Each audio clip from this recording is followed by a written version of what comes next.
अस्सलामु अलैकुम वरहमतुल्लाहि वबरकातुह। एक सवाल ये पूछा गया है कि जब हम मस्जिद में पहुंचे फज्र के वक्त तो फज्र की जमाअत खड़ी हो चुकी थी, लेकिन हमने सुन्नत अदा नहीं किया है, तो फिर हम क्या करें? सुन्नत पढ़ें या डायरेक्ट जमाअत में फज्र के शरीक हों? आज की इस वीडियो में इंशाअल्लाह हम इस मसले को आपके सामने पेश करेंगे। गुजारिश है, बहुत अहम और ज़रूरी सवाल है, आप इसकी हकीकत और इसके जवाब को समझ लें ताकि आपका मसला हल हो सके। देखिए, ये फज्र में गुंजाइश है, फज्र के अलावा किसी और नमाज में ये गुंजाइश नहीं है।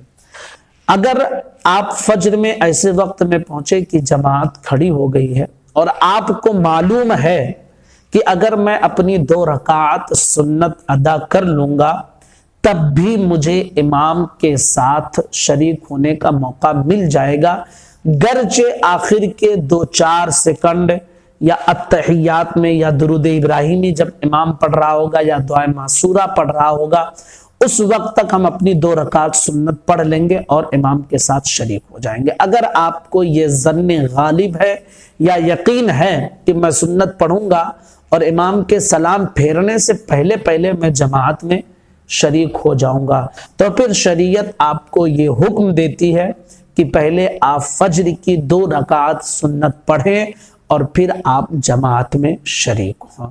मैंने आपको शुरू में बताया कि फज्र के अलावा किसी और नमाज में ये रुख्सत नहीं है, ये फज्र में रुख्सत है कि अगर आपको मालूम है कि इमाम के सलाम फेरने से पहले पहले मैं अपनी 2 रकात सुन्नत फज्र की पढ़कर इमाम के साथ शरीक हो जाऊंगा, तो हुक्म यही है कि पहले आप सुन्नत पढ़ें, उसके बाद में आप जमात में शरीक हों। और अगर आपको ये मालूम है कि हम अगर सुन्नत पढ़ेंगे तो इमाम के साथ शरीक नहीं हो पाएंगे, आपको यकीन है या ज़न्ने गालिब है कि इमाम सलाम फेर देगा, तो फिर अब हुक्म यह है कि आप सुन्नत ना पढ़ें बल्कि आप जमात में शरीक हों और जमात के साथ नमाज अदा फरमाएं। तो जमात के साथ आपको शरीक होना वहां पर लाजिम और जरूरी है। तो ये अब आपके ऊपर इख्तियार है कि आप किस सिचुएशन में पहुंचे हैं और आपको क्या लग रहा है। अगर लग रहा है कि इमाम के सलाम फेरने से पहले पहले मैं जमात में शरीक हो जाऊंगा, तो फिर आप सुन्नत पढ़ लें, फिर जमात में शरीक हो। और अगर आपको लग रहा है कि मैं सुन्नत पढ़ूंगा तब तक इमाम सलाम फेर देगा, तो आप सुन्नत ना पढ़े, जमात में शरीक हो जाए। हमारे बहुत सारे साथी इसमें गलती ये करते हैं कि वो उनको मालूम है कि सलाम फेर देंगे इमाम साहब, उसके बावजूद वो सुन्नत की नियत मानते हैं, ये दुरुस्त नहीं है। इसी तरह कुछ हजरात ये गलती करते हैं कि वो सुन्नत तो नहीं पढ़ते, जमात में शरीक हो जाते हैं और जमात में शरीक होने के बाद क्या करते हैं कि जब इमाम सलाम फेर देता है तो ये भी सलाम फेर के फिर इनकी 2 रकात जो सुन्नत बाकी थी उसको साइड में जाके किनारे पढ़ने लगते हैं। याद रखिए कि फज्र के बाद से लेकर अब जब तक फर्ज आपने पढ़ लिया है तो अब इस सुन्नत को आप नहीं पढ़ सकते हैं।